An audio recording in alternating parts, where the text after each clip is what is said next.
is Christ, and to die is gain, for to me. Bonjour à tous et bienvenue. Nous sommes ravis que vous vous joigniez à nous aujourd'hui pour cette puissante leçon 6 du trimestre intitulée « La confiance en Christ seul ». Dans un monde qui mesure constamment la valeur des hommes à l'aune de leurs performances, de leurs réalisations et de leur succès extérieur, l'apôtre Paul nous rappelle une vérité qui change la vie. Notre confiance doit reposer uniquement en Christ. Même les meilleures références religieuses et les efforts les plus sincères ne peuvent nous sauver. À travers son témoignage personnel dans Philippiens 3, Paul montre que tout ce en quoi il avait confiance autrefois est devenu une perte comparée à la connaissance de Jésus.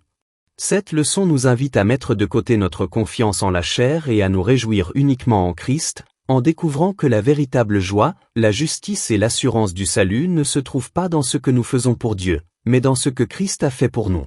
Avant de commencer, si ce message vous encourage et vous aide à grandir dans votre marche avec Dieu, veuillez aimer cette vidéo, vous abonner à la chaîne et la partager avec quelqu'un qui a besoin d'espoir aujourd'hui. Votre soutien aide à diffuser la parole de Dieu plus loin que vous ne pouvez l'imaginer. Maintenant, ouvrons nos cœurs à la leçon d'aujourd'hui, car plus la nuit est sombre, plus la lumière de Dieu peut briller à travers vous. Le texte à mémoriser se trouve dans le livre des Philippiens, versets 10 à 11. Afin de connaître Christ et la puissance de sa résurrection et la communion de ses souffrances, en devenant conforme à lui dans sa mort, pour parvenir, si possible, à la résurrection d'entre les morts. À la fin, vous entendrez le chant lié à ce verset. Chers auditeurs, le fondement, Christ seul. Le salut par la foi seul semble souvent trop simple pour la raison humaine déchue. Nous voulons instinctivement ajouter quelque chose, des œuvres, des rituels, des performances ou des références spirituelles.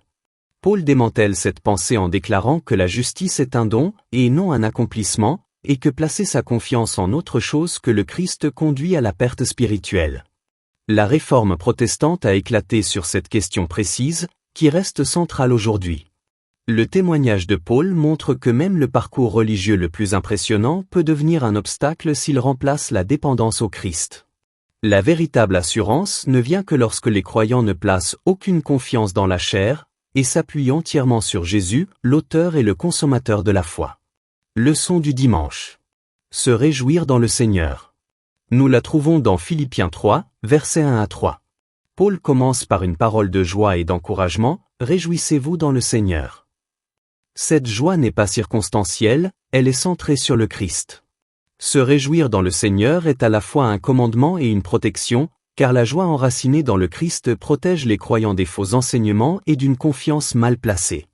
Paul lance un triple avertissement sévère, « Méfiez-vous des chiens, méfiez-vous des mauvais ouvriers, méfiez-vous des mutilations ». Ces termes décrivent les faux enseignants qui insistaient sur le fait que la circoncision et le respect de la loi étaient nécessaires au salut. Paul dénonce le danger de la distorsion religieuse qui détourne la confiance du Christ vers les efforts humains.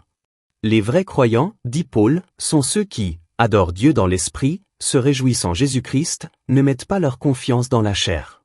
Se réjouir dans le Seigneur détourne l'attention de soi-même pour la diriger vers la grâce de Dieu. Les Écritures montrent constamment que la joie découle de la confiance en Dieu, de l'obéissance à sa parole, de l'amour du salut et de la vie dans l'alliance avec lui. Même dans les épreuves, les croyants ont toujours des raisons de se réjouir, car le Christ reste fidèle. Leçon du lundi. La vie passée de Paul. Paul se tourne vers sa propre vie pour prouver que les références religieuses ne peuvent sauver.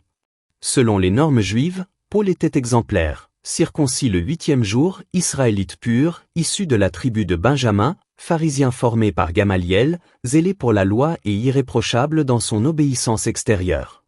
Pourtant, tous ces avantages sont devenus des handicaps, car ils l'ont rendu aveugle à son besoin du Christ. Sa justice fondée sur la loi a favorisé l'orgueil plutôt que l'humilité et l'a conduit à persécuter l'Église. Paul a compris que si la loi est sainte et bonne, elle expose le péché plutôt qu'elle ne le guérit. Jésus a approfondi cette compréhension en révélant que la loi juge non seulement les actions, mais aussi les pensées et les motivations. La véritable justice ne peut venir de l'observance de la loi, car la loi ne peut donner la vie. Elle ne peut que nous montrer notre besoin d'un sauveur. Ainsi, la justice doit venir de la foi en Christ, qui seul a parfaitement accompli la loi et offre sa justice aux croyants. Mardi. Les choses qui comptent. Paul décrit sa transformation spirituelle en utilisant le langage des profits et des pertes. Avant Christ, son « grand livre » spirituel était mesuré à l'aune des valeurs terrestres et religieuses. Après avoir rencontré Jésus, ces mêmes actifs ont été reclassés comme des pertes. La rencontre avec le Christ a complètement changé le système de valeurs de Paul. Ce qui semblait autrefois impressionnant est devenu sans valeur comparé à la connaissance de Jésus. Ce changement reflète le système de valeurs du ciel, où le caractère, la foi et les âmes importent plus que le statut, le succès ou la réputation. La guérison de l'aveugle dans Jean 9 illustre cette vérité. Ceux qui croyaient pouvoir voir étaient spirituellement aveugles, tandis que celui qui a admis son aveuglement a acquis la vraie vue. Les valeurs mondaines peuvent aveugler les croyants aux réalités éternelles. Pour rester concentré spirituellement, il faut faire un choix délibéré, privilégier les priorités célestes plutôt que les distractions terrestres. Seule une vision centrée sur le Christ permet aux croyants de discerner ce qui compte vraiment. Mercredi. La foi du Christ. Dans Philippiens 3, versets 8 à 9, Paul décrit le plus grand échange de sa vie, renoncer à sa propre justice pour gagner le Christ lui-même. Être « trouvé en lui » signifie vivre entièrement dans l'œuvre salvatrice du Christ, sa justice, sa sanctification et sa rédemption. Être en Christ englobe tout le plan du salut. La sagesse qui éclaire, la justice qui justifie, la sanctification qui transforme et la rédemption qui glorifie. Paul oppose deux types de justice. Une justice générée par soi-même à travers la loi et une justice donnée par Dieu à travers la foi en Christ. Même la foi elle-même n'est pas une réalisation humaine. La foi salvatrice est enracinée dans la fidélité du Christ, dont l'obéissance parfaite devient nôtre lorsque nous demeurons en lui. Les croyants ne vivent pas par leur propre force, mais par le Christ qui vit en eux. Jeudi. Une seule chose, connaître le Christ. Paul se concentre sur un seul objectif suprême, connaître le Christ. Cette connaissance est relationnelle, expérientielle et transformationnelle, et non simplement intellectuelle. Paul identifie trois dimensions de la connaissance du Christ. 1. La puissance de sa résurrection.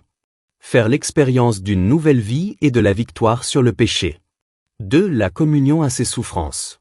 Se rapprocher du Christ à travers les épreuves. 3. Courir vers le but. Persévérer vers la vie éternelle. Paul reconnaît que la perfection n'est pas encore atteinte, mais que la croissance spirituelle nécessite d'aller de l'avant. Comme un coureur dans une course, les croyants ne doivent pas s'attarder sur leurs échecs ou leurs réussites passées.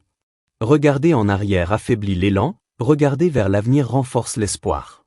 La vie chrétienne est une avancée continue, ancrée dans la grâce, motivée par l'amour et fortifiée par le Christ. Leçon du vendredi. Vivre la grâce. Les réflexions finales mettent l'accent sur l'abandon total. Le Christ n'accepte pas une loyauté partagée.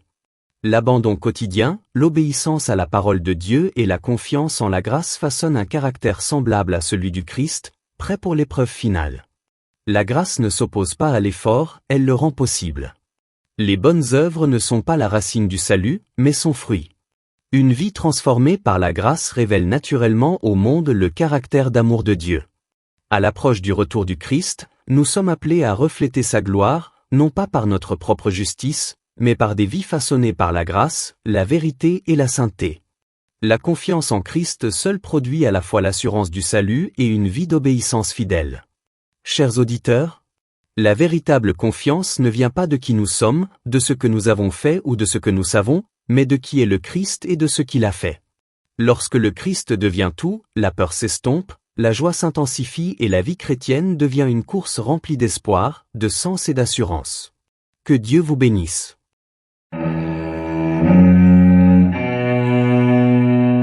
That I may know him and the power of his resurrection, and the fellowship of his sufferings,